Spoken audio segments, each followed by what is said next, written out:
I'm an addict. I'm a dirty, dirty addict. Oh! And so a story begins. 100+ hours. Triple digits. We made it to the triple digits. Oh no, 100 hours, that's nothing. I've played 600 hours. I got over 1,000 hours on the Steam game. Dude! Shut up! While I know to some gamers out there, spending more than 100 hours in a single game isn't that big of a deal. I also know there's a lot of normie gamers who might be a little bit impressed with that amount of hours. Or maybe you're like me, and you love playing all the games, bunch of games, trying new games. That is who this video might impress. Cause I'm impressed. Cause let's be real, life is too short and too beautiful. There are too many amazing games out there to spend too much time in a game that's not worth it. Too much. You don't want to spend too much time, dude. You don't want to let any game overstay its welcome because there's other more beautiful games you could be playing. Bro. Nah, man, I played this game more than I thought I would. Today we're gonna be talking about Marvel's Midnight Suns. Is it a good game? Is it a game worth investing 100 hours into? Was it a waste of time? Was I doing some sort of weird experiment with it? I know there's been a lot of people saying that this is a great game. It's an amazing game. A change of pace, a change of scenery. Finally, a way in which I can see these heroes that isn't just, oh, go and mash A and do. And then there's also a ton of people out there completely taking a massive dump on how ugly the game can look and how buggy it is and the bugs, dude. The glitches, the brokenness of this game is absolutely infuriating to me. Especially because, and yes, I'm just gonna reveal the goose here. I think it is a good arse game, bro. I think it is a great game. I looked at so much, man. I loved it. I'm just gonna say I loved this game. I loved it so much. And because of that, whenever there was a glitch, specifically ones that were game breaking, and I've never encountered that. I've never really had a glitch that could actually break my game and get me to a point where I cannot advance, I cannot really reload, and that happened to me once, literally today, and the other one had to do with the DLC, which, by the way, let me throw that in there. I am going to be reviewing the game as a whole, including the Deadpool DLC and the Venom DLC, because those are out now. Hopefully the thumbnail gives it away that this is more of a complete review. So what do I have to say about this game? First of all, let me see. The last time I said I had a dirty addiction to a game, ironically, it was a Marvel game as well. And it was with Marvel's Avengers. Marvel's Avengers, baby! That was a dirty addiction. It was dirty, gross, disgusting, because it was a really messy, buggy game that I got so much enjoyment out of. And not just to mention that, if you happen to be here and you've seen that video of mine, thank you. One of the best performing videos on my channel. Is this game as dirty as that? Do I feel as grody after playing this game as I described playing that one? No. By no means. I think the consistency in glitches and bugs and messiness and clunkiness of Marvel Avengers doesn't really rival this one. Let me elaborate. While this game is littered with bugs, for me personally, they were few and far between. Here's the thing that pisses me off to no avail about this game. The couple of times that I did experience a glitch or a bug, it literally almost shattered my gaming experience. While there's games that have cute little glitches and bugs like Skyrim, where if you see it, you laugh, it's funny, you move on. And honestly, even Marvel Avengers, while they were a lot more consistent, I never really felt like it took away from my gaming experience. The bugs that I encountered in this game did. It was rough. It was really rough. One of the glitches that I encountered was after I had started a New Game Plus, the DLC came out, right? The Venom one specifically. I already had the Deadpool one, I already played as Deadpool, but the Venom DLC came out as I was already halfway through my New Game Plus run. I'm playing the game, man, I'm having an amazing time, and at this point, I'm just doing that endless grind, getting them champion levels, which we'll talk about later. I decide to load back to my first game file. Right? The one that is in New Game Plus. Just to kind of see, I wanted to see where my characters were I had left off. Just kind of compare to where I am now with my new playthrough. And dude, I go to load back into my original save file and it has in big red letters, incompatible save file. Red with like a warning sign. And I went to click on it and it literally says this save file requires add-on content that you don't have. And I'm like, okay, weird little glitch, not gonna overthink it. I'm probably gonna just go back to the main menu and reload it, which I actually remember this happening to me before.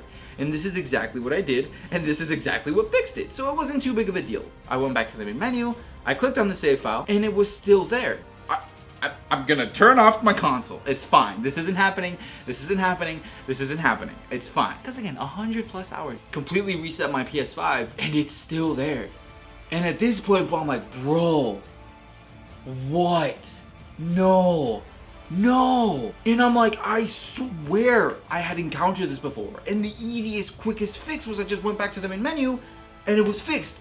And now I have no idea what to do. If I start a new game, do I at least get to keep things that I had done in my current playthrough? Does it pass on to a third new game plus? But it doesn't really matter because point is, I loaded up that game and as I started that new save, I was like, wait a second. I'm starting a new game with all the DLC. This could be the fix. And it was. It was the fix. I started a new game, instantly hit pause and hit load, and I could access all my save files again. Everything was fine. Everything was back to normal. But oh my gosh, dude. That is insane. That is game breaking, dude. Okay, another glitch I encountered in this game was in the final fight of the game. 7 enemies became randomly immortal. I used a board wiping move and the enemies didn't die, and at first I didn't think it was too big of a deal because I just thought they were going to be inanimate objects, but then the problem was I couldn't target them and kill them and they kept attacking my characters. This was so disappointing because it was such a beautiful game that I was so excited for the ending. The fact that my team got destroyed by these immortal, broken, glitchy enemies was so devastating. Another glitch was with the Deadpool DLC. I got stuck in a day-night cycle where I couldn't progress to the next day because Deadpool wasn't appearing and I had to talk to him. The only way for me to fix this was replaying and reloading a save where I replayed the last mission over again and hoping that he would just spawn in. He eventually did. That is game breaking. Okay. So now that I got all that out of the way, hopefully we can get into the game now and actually talk about my thoughts and opinions. That's crazy. I have over 20 minutes of recording myself before I've even touched the core of what I think the game really is about, and what this review should be. These little edits I'm doing right now are replacing my 20-minute rant session of all the glitches I experienced. This includes glitched trophies that I don't even talk about. Sorry, I mean, I have a lot of passion for this game because I loved it.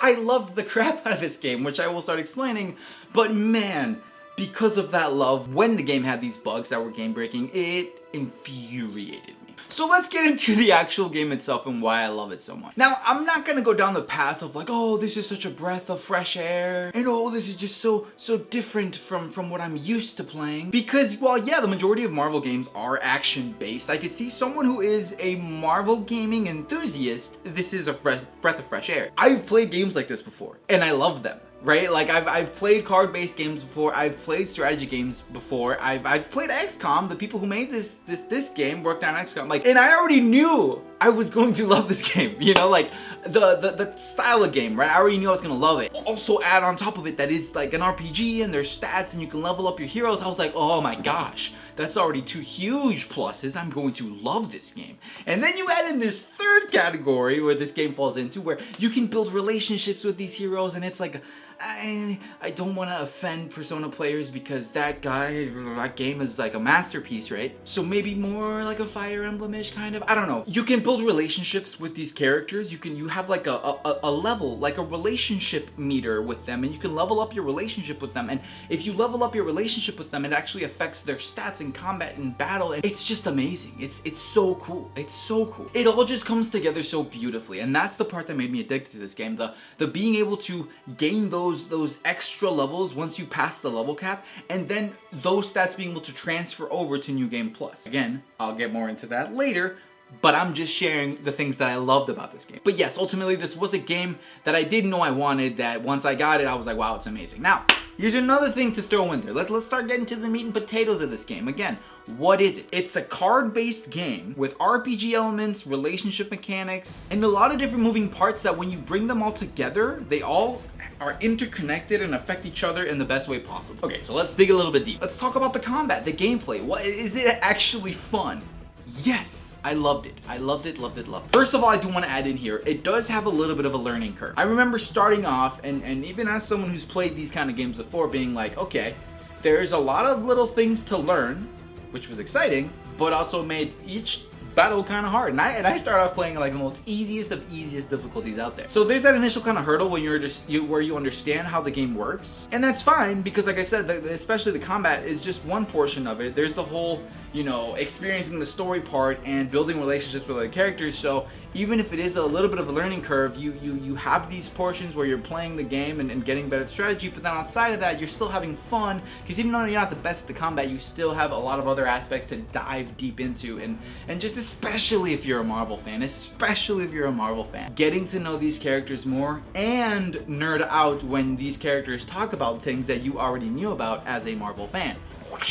So the combat's fun. Slight learning curve, but the combat's a lot of fun. I love card games. Magic the Gathering is just where it's at. I've played a little bit of Yu-Gi-Oh! In my day too. So getting to play this game not just as a strategy game, but a card game was fun. The way that I was trying to sell my brother on it is, it's kind of like Wizard 101, but for adults, for Marvel nerds, and a little bit more polished. True nostalgia blast, that game, Wizard 101, but I don't play it anymore. Let's talk about the visuals. Is this a good looking game? Yes and no. I think when you're actually in combat, all the animations, the way that the characters look in their suits, the shine, the environment, like I think the visuals when playing the combat itself are beautiful. I loved it. I thought they looked so cool, man. So cool. There were times that, again, my brother, I'd be playing next to him and I'd use a cool move and he'd look and he'd be like, whoa, that looked dope. I'm like, I know, it does look dope. Where this whole image and visual gets absolutely demolished and shattered is when you're at your home base called the Abbey. This is when you're building relationships with these characters and gaining a relationship experience with them, and you're talking to them and you're learning more about them and they're learning more about you, the main character, the hunter. That's when you realize, holy crap, these visuals kind of suck booty. Especially if they get coupled with like a glitch or two. I had this really ugly bug that for some reason all the hair and all the male characters in this game had like a weird fuzz going on underneath it, which was distracting and really took me away from the experience, really broke the immersion. One of the main characters, the freaking caretaker, the old lady, she had this weird bug in my game, which I think is still happening, where her right eye just constantly just kind of flickers and just goes black. And I remember like seeing it the first time, I'm like, oh, that's a weird bug, but hopefully it'll go away in the next cutscene. No, it stayed there the entire game. And New Game Plus, it was, I don't know if it's been fixed yet. I haven't paid attention to it because now I just skip all the cutscenes because I already played the game once. But man, that was there the whole time. And again, really kind of broke the illusion. I think Spider-Man, Peter Parker, not Spider-Man, not the man in the suit. Peter Parker, his face just kind of looks weird. Tony Stark, I think his face looks weird.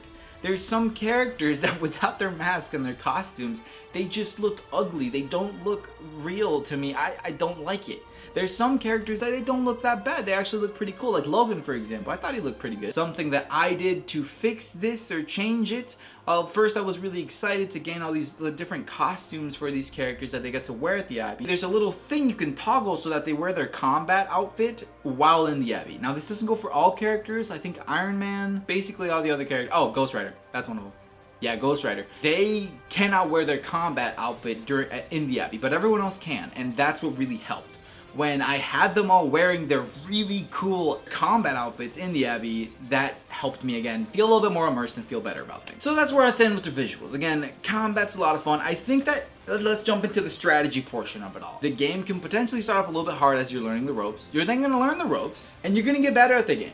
And I think this is where it is on you to learn and increase the difficulty a little bit on your own accord. Because if not, I find that it can be really easy to get bored and tired of it. A little bit of what happened to me. I got really into this game when I first started.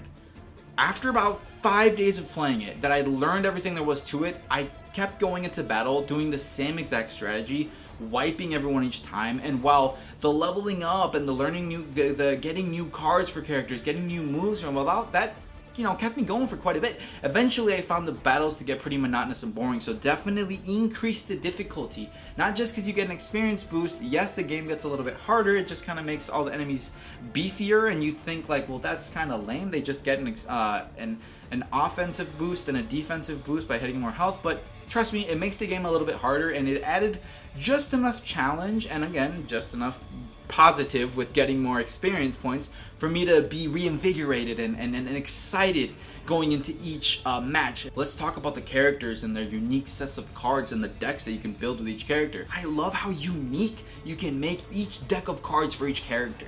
They really, I think they did a fantastic job at making each character feel like their own unique deck, and there's a specific way that you can use them to affect the entire game board once you're actually playing and going against the enemy. They nailed it. They nailed it. Well, yes, they have some base cards that's like, oh, this card does the same thing as the other card with Wolverine or the other card with Spider-Man. It just kind of knocks them back. But it's the way that you use those cards with the other unique cards for that character where it just feels so good and so special. Wow, that can be a really cool combo. Finding all that out on my own was super fun. I think at this point you can probably just look up YouTube videos, but I got to figure all that out on my own, and that's probably why I invested so much time into this game. Being able to synergize different characters with each other. You get to pick 3 characters that you want to put into each match, and again, you have not just the synergy of them, but then if you want to add specific cards to help build on different characters and seeing the different combinations that you can use. That's also just so fun, so exciting. Deadpool, Venom, Spider-Man, Wolverine, and Captain America. Those are some of like my top characters.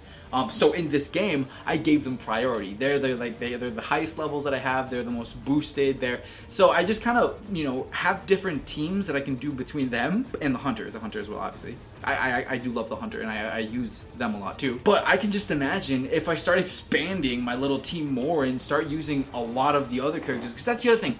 For me,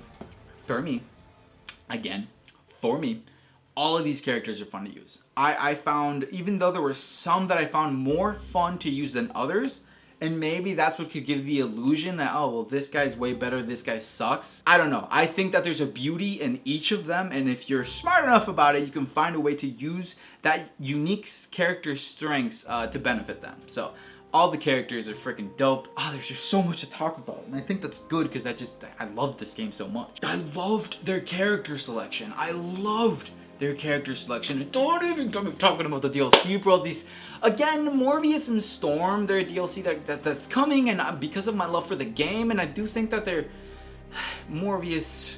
I am so worried that Morbius's image has now been ruined because of the whole thing with the movie. But I still personally really love him as a comic character, and the way that he's been portrayed in video games. I think Morbius is dope, so I'm extremely excited for Morbius. And Storm's dope. But Venom and Deadpool, all-time, two of my all-time Marvel characters ever. I've talked about that before in this channel.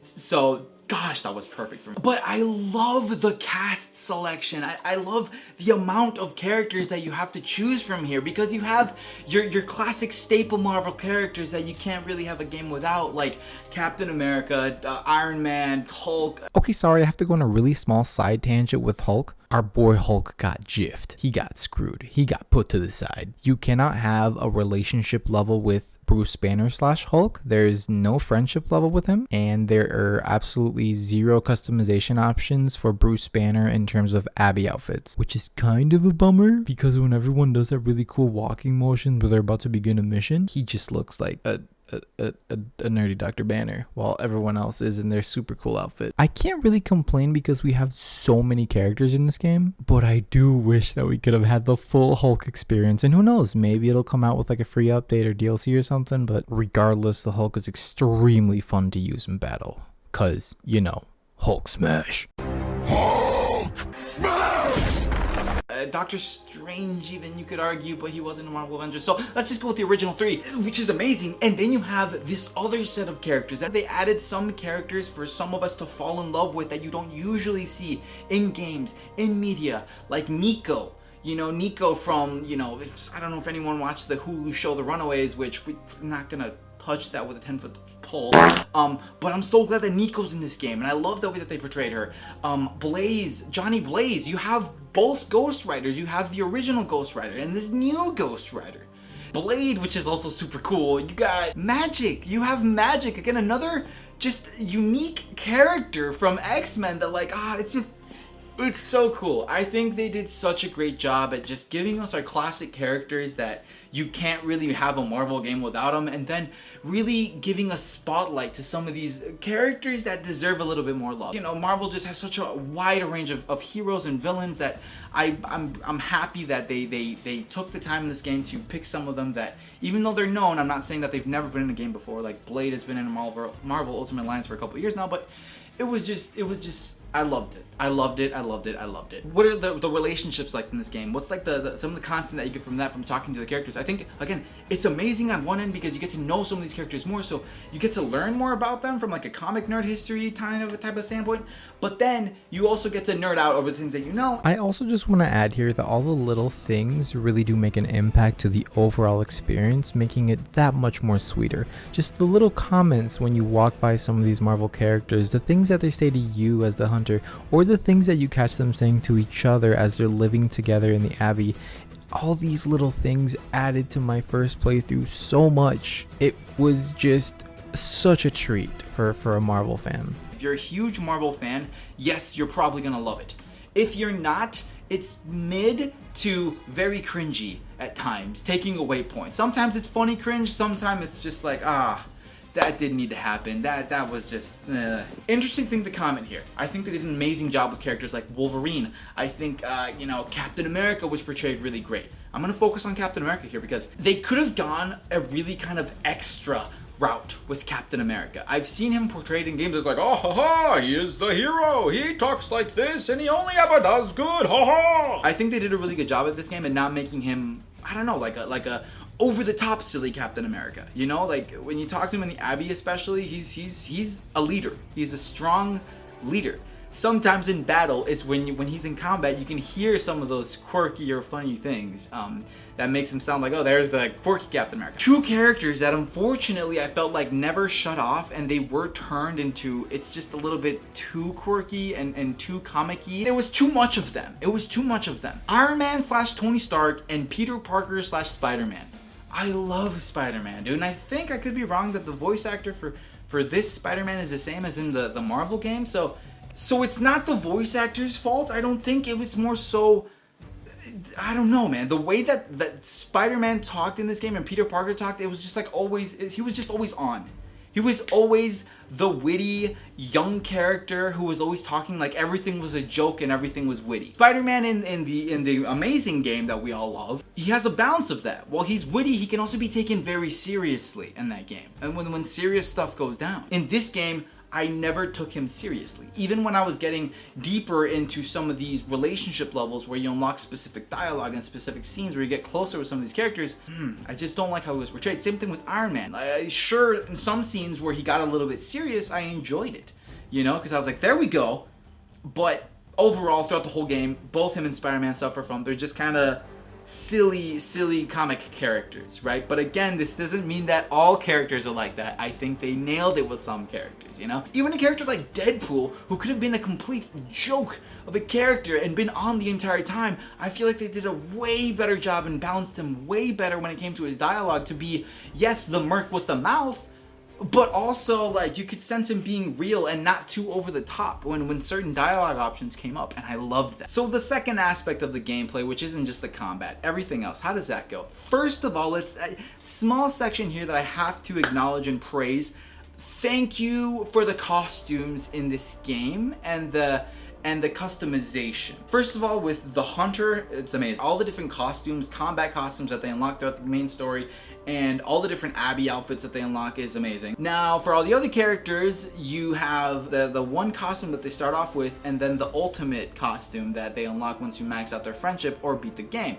And then you can just change the colors of those. I still found the unlocking of the different colors fun, and striving for maxing out my relationship with each different character to unlock their ultimate outfit very fun, very enticing. While I think it would have been obviously even better for them to give us more skins for each characters, that we don't have to pay for, yeah, that would have been great. That would have been great. The way that you go about unlocking new cards for each character and how you can really shift a card by applying specific modifications to it, and there's kind of like some RNG involved in that. Like, it's interesting. It's fun. I enjoyed it. While I would have enjoyed more cards, at the same time, I am happy with being able to modify a lot of these cards in the way that I was able to. I want to talk about the Hunter a little bit, the main character that you play as.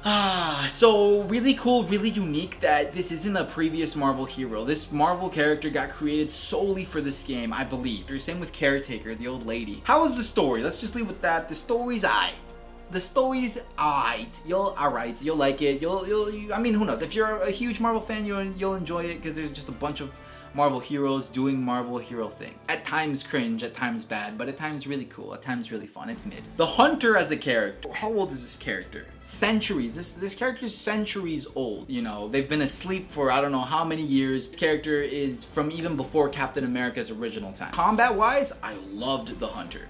Being able to customize my Hunter however I wanted, I loved the customization. So I could make them look really cool, and they played really cool with their cards. Dialogue-wise, because they're from a time before Captain America, they went with them speaking very old-timey, but like old-timey. Instead of just saying something like, it's that thing that they're doing, they just be like, oh, it is that thing that they are doing. They don't know contractions. And it's awesome because Deadpool makes a joke about that at some point. They speak in a way that can almost sound robotic at times. Specifically with the male character. I don't know what happened with the male voice actor for this character. They sound extremely robotic. Really broke the immersion and really just kind of made them annoying to listen to at times. When I New Game Plus'd it, I did play as a female, and that is my biggest piece of advice. If you're gonna play this game, play as a female character, Hunter. I think that her voice acting is way better than the male voice actors. No offense. Perfect example is my brother and I have this joke now. You have a dog in this game, you can pet the dog. Whenever the male Hunter pet the dog, they'd pet the dog and they'd be like, who's a good girl? It is my Charlie girl. Because the dog's name is Charlie.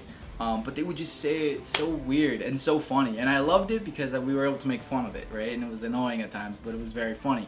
When the girl with the same exact voice line says it, she says it still in a way that makes her sound a little bit more ancient, but not as weird and robotic. And she would just say it in a different kind of tone, like, who's a good girl? It is my Charlie girl. It's cute and it's cool that you can have a relationship with your dog, and you can actually level up your dog by petting it, and they have their own deck and everything. There's gonna be multiple story battles where you're gonna have to use a dog, but there's gonna be, you can eventually unlock a card so you can use the dog in battle, in any battle that you want. So the whole light and dark balance thing, right?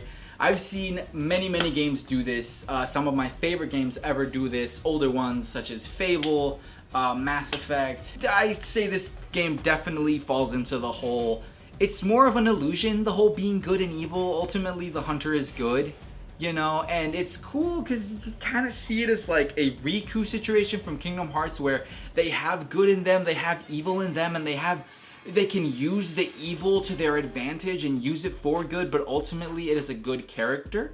And you're never really gonna be able to make any truly evil choices. It's more so, do you want to be an a-hole to your character friends, to the other Marvel characters? Do you want to be an a-hole, or do you want to be a good person? Now, another cool little mechanic that they added with this, you have some characters like Magic and sometimes Nico, where you want to choose always like the evil or dark option if you want to get points with them, like positive relationship points. So that's kind of cool. As a baseline, for the most part, just using the light option will always net you points with the character, like positive relationship points. There will be these times where you're having conversations with these characters like Captain America. Sometimes saying the good option actually kind of pisses them off. So that's also interesting. I don't know. I think I like that the way that they played around with it, but it's definitely more of an illusion kind of thing. Like, you can't really be evil in this game. It's you're good. It's just, do you want to be an a-hole or not? Which playthrough did I like more? I did a good playthrough. I did an evil playthrough. Really, this just impacts dialogue. It impacts your gameplay a little bit, and I'll get into that, but it's mostly just dialogue. You have different kinds of cards that the main character can use.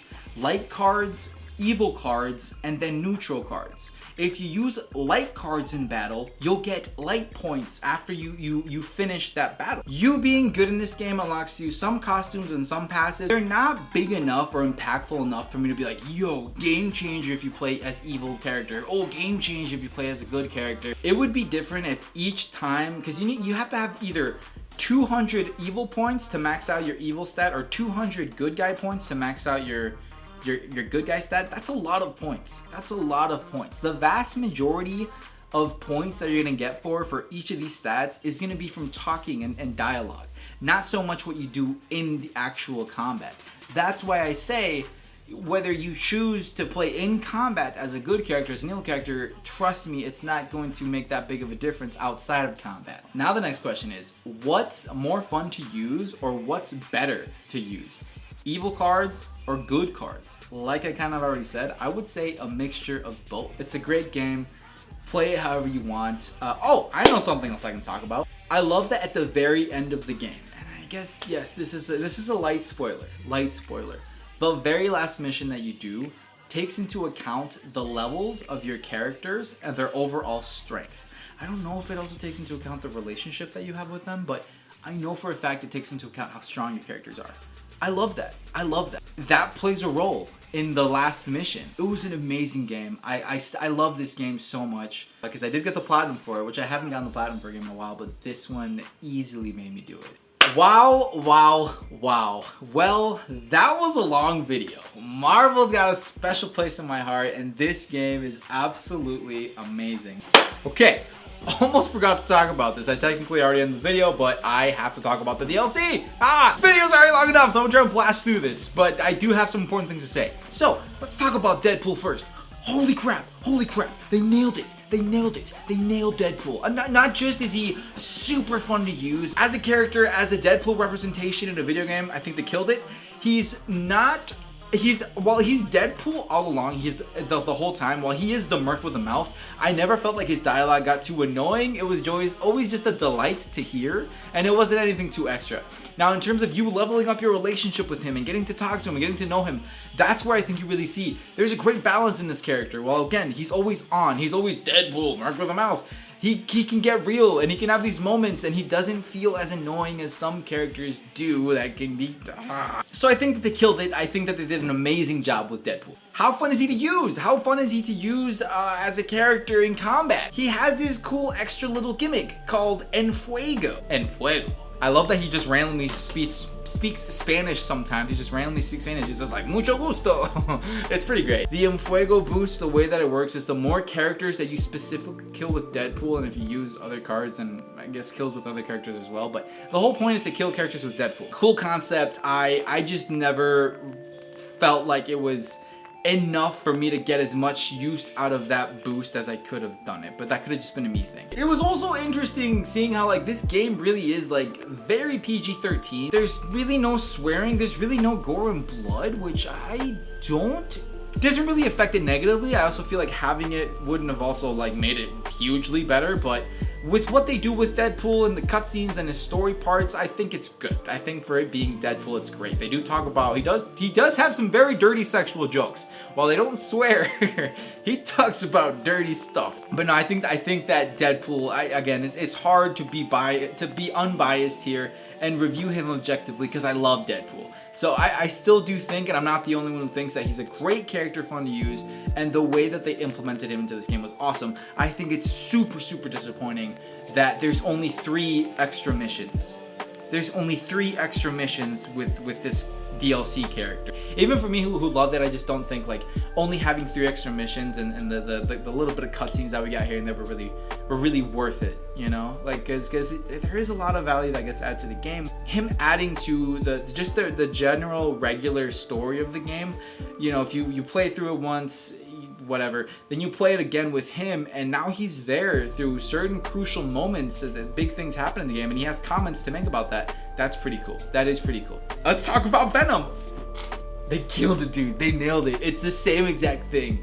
I think that they did an amazing job with him. If anything, I personally liked playing as Venom more than I did playing as Deadpool. While I think Deadpool's little buff thing that he has with Fuego is cool, I didn't find myself killing enough characters to really use his boost. Venom, on the other hand, he's just stupidly strong, and there's no real gimmick to him. He's just an absolute monster, so he's extremely fun to use, which this also goes for Deadpool, but all the animations for Venom are unique and different. I think they could have really cheaped out with Deadpool, especially with him having guns and a sword. He could have been a complete ripoff and copy of Blade. But I'm proud to say that even when he shoots the guns, he looks a little bit different. There is one move that Deadpool has, which is like the death from above one, that's very similar to one of Blade's animations, which is Stake, where they both just kind of jump up and then land on the enemy. Similar, but yet different. And I'm glad that that's the only one that I can say that's kind of a ripoff. But other than that, it's amazing that they really took their time with these characters to make them unique. Oh, the costumes that he gets are amazing. The cutscenes for both, you know, Deadpool and Venom are awesome. The biggest thing it comes down to for me, the way that now that Venom's there, his random sayings that he has when you walk by him in the Abbey, they made him like this pro team bro. It's amazing. His rivalry with Spider-Man, the way that you build a relationship with Venom and get to know him more with the way he bonded with the symbiote.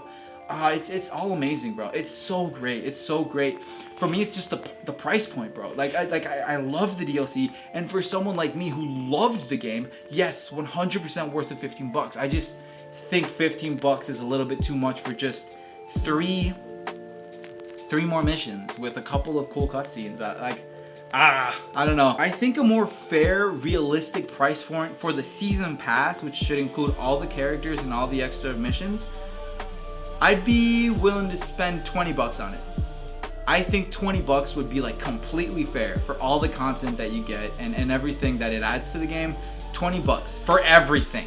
So about $5 per character. That's what I think would have been legit. Having to pay $15 for what I got, nah, man. Nah, I mean, hopefully my opinion would change once Morbius drops and once Storm drops, but I don't see it changing, but yeah.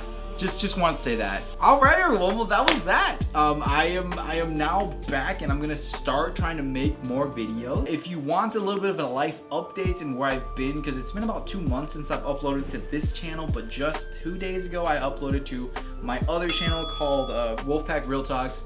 Go check out that video and you'll see what I've kind of been going through for the past couple of months. I appreciate all of your support. Like, thank you so much to all of you who've been around for so long, and thank you to all of you new people. So welcome to you all. Welcome to the Wolfpack family, and yeah. I guess I'm gonna do the classic YouTuber-y thing, which is if you enjoyed this video and you made it this far into it, thank you. That's insane. You already made it this far, so hopefully you liked it. Please drop a like and leave a comment. Say something down in the comments, you know? Thank you all so much for watching. I love doing this. I miss this. Please let me know what your thoughts are in this game or what you thought about the video. And yeah, thank you all so much for watching. I will see you all next time. Wolfpack. Peace.